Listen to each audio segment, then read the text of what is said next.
Sir हाँ? एक सवाल बताइए तो। क्या बोलो। 1 किलो आलू का दाम 37 रुपया है। हाँ? तो 37.5 किलो आलू का दाम कितना होगा? अरे इतना हल्का सवाल नहीं आता रे।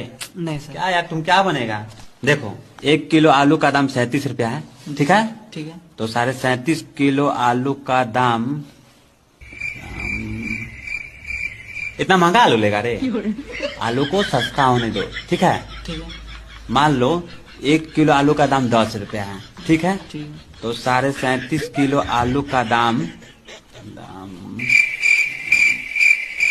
इतना ज्यादा आलू लेकर क्या करेगा। आलू को घर पे रख के सड़ाओगे क्या। नहीं सर। तो आलू को थोड़ा कम कर दो, ठीक है। मान लो 10 किलो आलू है, ठीक है। तो 1 किलो आलू का दाम 10 रुपया है। तो 10 किलो गुने 10 रुपया, ठीक है। तो कितना हुआ 100। तो तुम्हारा आंसर हुआ 100, ठीक है। ठीक है सर। यानी कि आलू महंगा था। और तंका महंगा था, बहुत महंगा था।